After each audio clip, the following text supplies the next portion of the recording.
Hello, and welcome to Education 121 Multicultural Children's Literature.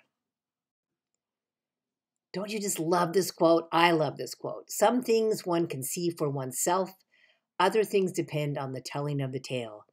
I kind of feel like that sums up this whole class. So, for this first intro lecture, I'm going to ask you for the quiz to write down about 3 points that really struck you or made you mad or you were interested. Just 3 things that jumped out at you during this lecture. So pause the video if you need to, write something down, paraphrase a quote you liked, and that's what I'm going to be asking you for the quiz that is in conjunction with this lecture. Okay, here we go. I've talked about this before. Click, clack, moo, cows that type. So children's literature is about all sorts of things, but this book in particular is about anarchy.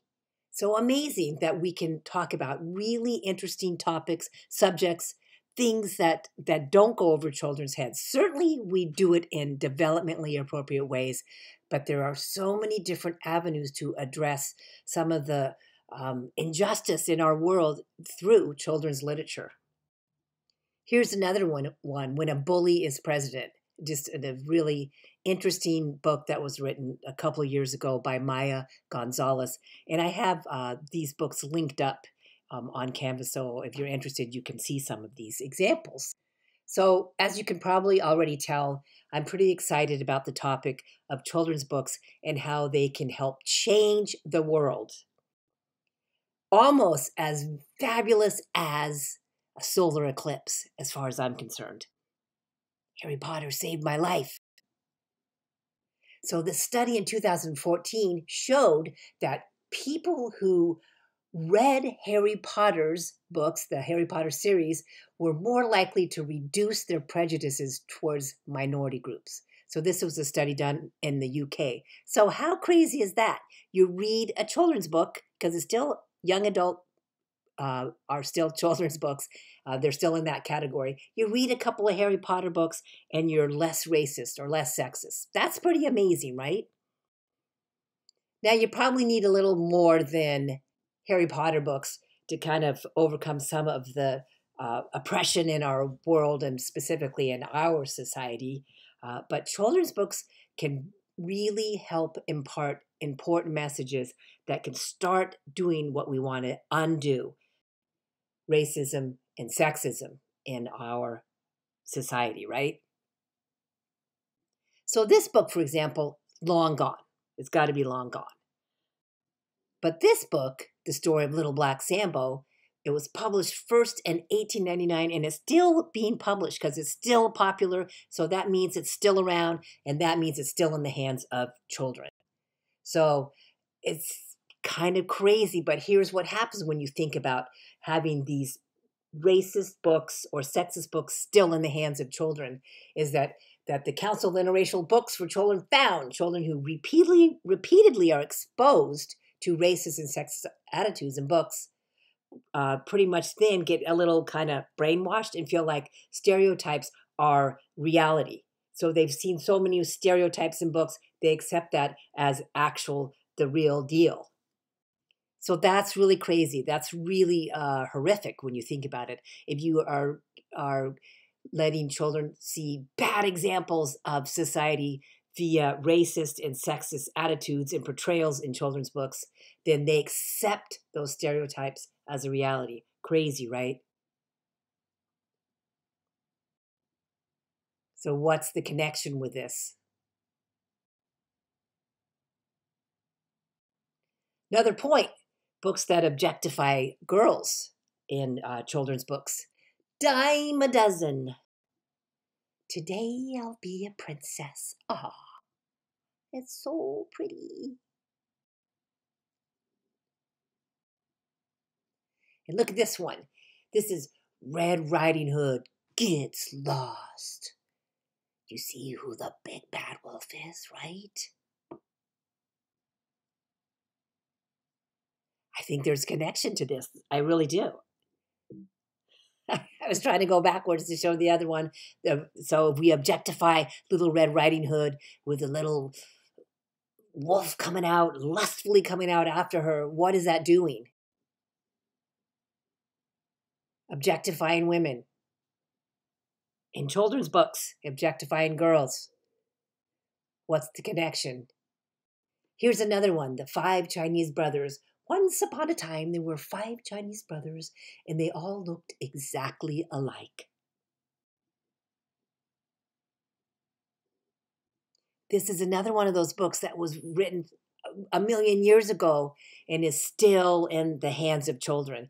I took this photo about half a year ago at, what is that one? You know, it's not, I can't remember the name. It's a really well-known store. Why can't I remember it? I keep wanting to say Cost Plus, but that's not it. You know which one I mean? So anyway, this really awful racist book is out there for your children to enjoy. 61% of Asian Americans believe there is hands-down discrimination against Asian Americans in the United States. And even younger Asian Americans believe there's a lot more. I is for Indian. Let's play Indian. Woo, woo, woo, woo, woo, woo, woo, woo. Right? 75% of American Indians believe there is discrimination against indigenous people in the United States. What's the connection? What we should be asking, though, is what's the question? In this class, that's what we're going to be asking. What's the question? How can we help counter sexist and racist messages? That's what we got to do. Change the message. And guess what? Quality multicultural literature provides an opportunity for children to see themselves in books, fosters a positive self-esteem, and cultivates respect, empathy, and acceptance of people. Now, isn't that amazing? It's kind of like that Harry Potter study, right? We can reduce prejudices. I mean, that is amazing. We can do that with children's books. Got to just show it to you one more time, right?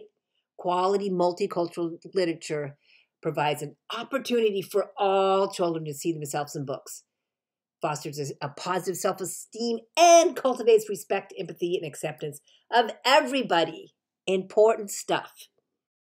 So just a couple of definitions here. Multicultural children's literature means this. Typically focuses on people of color from diverse cultural, linguistic, and religious groups, right? So as defined in this class, pretty much, we're looking at multicultural literature as literature about racial or ethnic or actually also socio-cultures and groups that are culturally and socially different from the Anglo-Saxon majority of the U.S., where large and middle-class values and customs are most represented in American literature. That was a mouthful. Basically, here's an easy way of putting that. How we look at multicultural literature in this class is it includes literature about people who are considered to be outside of the mainstream of society and have been marginalized in some ways. That's an easier way to look at it, I think. And so, bottom line, books other than those of the dominant culture. So everyone that's been marginalized outside of the dominant culture, right? And in North America, our dominant culture is considered to be male, white, heterosexual, Christian, temporarily able-bodied, youthful, and has access to wealth and resources. You got it? So this class will look at the basic level of multicultural literature. Literature about people who are considered to be outside of the dominant culture. So you might ask, what's the big deal about multicultural children's literature, right? What's so big deal? I think it's a big deal. You'll find out why. So information provided by literature helps young people learn about people and places on the other side of the world, as well as those down the street. It provides a way for young people to explore their own feelings, shape their own values, and imagine life beyond the ones they live. I don't read all the quotes, but some of them I do. So I think that's interesting. So we give children, young people, really great representation of our society, all of our society, right? And it gives them a chance to see other people, other parts of the world, and also gets them a chance to see themselves in books. Oh, geez. I just love this stuff. So if we're always looking at the dominant culture and reflecting that in our children's literature, which we have and we'll talk about more, the deal is that then children's books can reinforce that dominance, right? And that is kind of tricky and horrific and not a really great idea. Because if the dominant group is overwhelmingly white, keeps females in traditional roles, and you'll see that in children's books, we'll talk about it, is oriented around the needs of the wealthy, focuses on individual achievement instead of the well-being of the community, and glorifies systems that keep people of color, poor people, women, and other oppressed groups in their place. That is considered what the dominant culture does.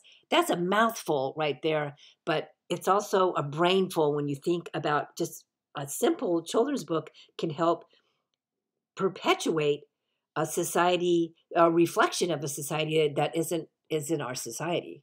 I mean, if we were looking and we see that most books are reflecting the dominant culture, like white culture, and we're not really picking up a ton of other parts of our society, then we're doing something wrong.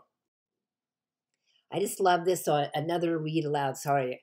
When those who have the power to name and to socially construct reality choose not to see you or hear you, whether you are dark-skinned, old, disabled, female, or speak with a different accent or dialect than theirs, when someone with the authority of, say, a teacher or a parent describes the world and you are not in it, there is a moment of psychic disequilibrium, as if you looked into a mirror and saw nothing. And this I know for sure, because I've seen it repeatedly. I've seen it in preschools that I practice in. I've seen it in college classes that I've practiced in or taught in, that a lot of students, a lot of children, a lot of our society does not feel reflected in our society because of our attention mostly to the dominant culture. So is this getting too heavy? So like, wait a minute, we're just talking about kids' books. What's the deal? And there's lots of great kids' books out there. I'm not going to discount The Very Hungry Caterpillar. It's a great book. But what we're doing in this class is going a little bit beyond some of those simple, great books. We're going to deconstruct things a little bit more and talk about things that are important, because guess what? Children develop concepts of race and gender at a very young age. Research has shown that by the age of 5, some students already have developed high levels of racial intolerance.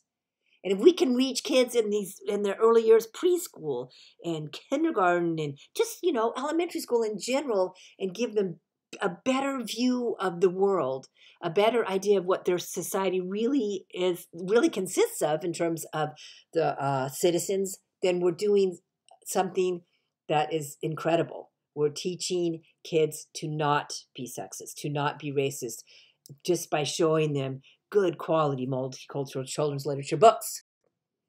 I love this. One of my favorite poets, Annie Diller, talks about her fascination with Alice in the Wonderland. I don't know if you ever read it, but Alice eats things that make her bigger and smaller. And so Annie Diller really liked the part when she eats like a cookie and shrinks, right? And Diller's talking about the process of paring down, of slipping through the mirror's crack, almost becoming nothing, being rendered invisible. And she's saying, oh, what a wretched thing this is, right? And I'm certain that a lot of our citizens in our society have felt invisible, do feel invisible, because they're not being reflected in our society. And it's my job as a teacher to impart the importance of the idea that we can do a better job reflecting our society in a holistic way. And I think it can start with good multicultural children's books. So what do we got to do? We have to question the designated default. We have to question that dominant idea of culture and disrupt it, right?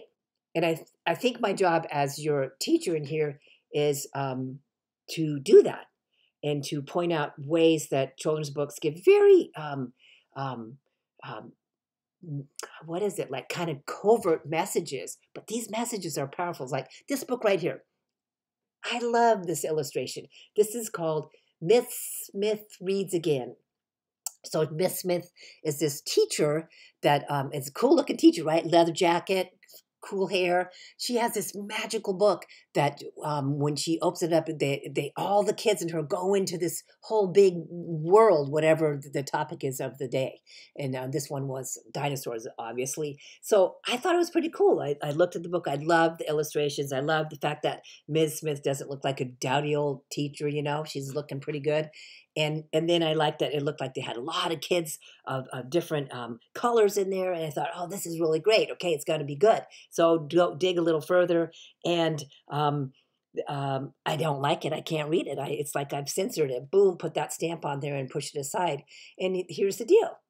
It's something that you could barely maybe even notice. But after a while, when you start looking at stuff, you do notice these things. And the messages are there repeatedly over and over again. So the deal is, Miss Smith, first of all, opens up and she's like, they're in dinosaur land. And she gets taken up to a pterodactyl, right? Nest. And she's going, oh, help me, you know, help me, students. And so first of all, I'm thinking, if I look at this from a gender aspect, is like, come on, Miss Smith, you're like powerful. You can do this. Show your might, you know. But then, okay, so anyway, a kid rescues her, and out of all the different types of kids, who do you think rescues her? You're probably already going to get my slant, right? So if we're looking at the dominant culture that saves the day, it is a white boy that rescues her. Now, am I saying that you shouldn't be rescued by a white boy? I'm not saying that at all. But I'm telling you, these things are replicated over and over again in children's books, and we need to counter it with other stories as well.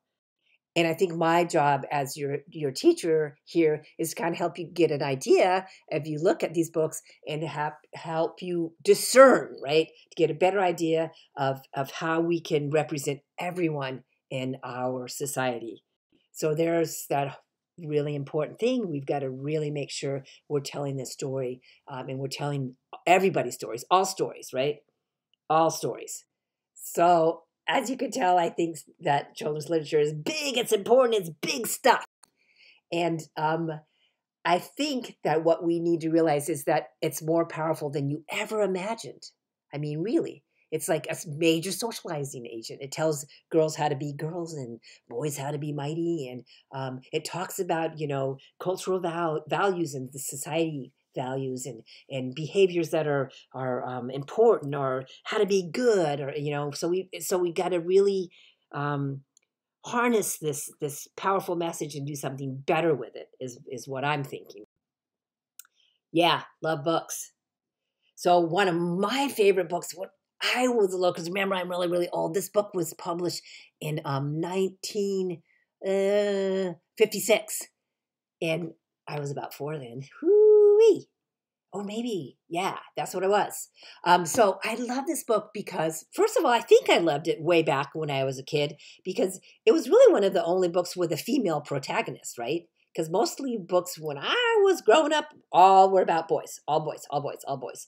And I also liked that this was a really cool witch. And what she had to do is she had to put powder, you know, she had to disguise her nose because she was the blue-nosed witch. And her nose would glow, right? Because she was like the real deal. So she finally discovered Halloween and went out trick-or-treating with everyone. And she got to be like her real self.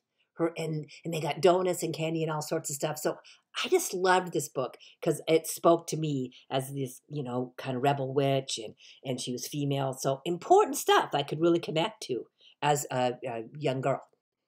And there's so many good stories out there, and we're going to talk about a lot of them. So many good books.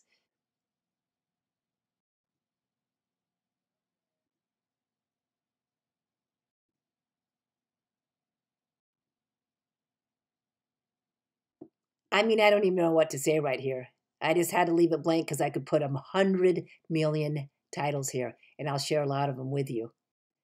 But there's books that are just current, they're for today, and there's books that speak to all of our cultures in our wonderful society, right? So in this class, it's an intensive writing class. That means you got to write a whole bunch of stuff. So that's part of the criterion here. You got to write that 5,000 words or bust. And the content in this class is children's books and how we can improve our culture, our society by being more accepting of everybody who's in here. And we can do that through children's books.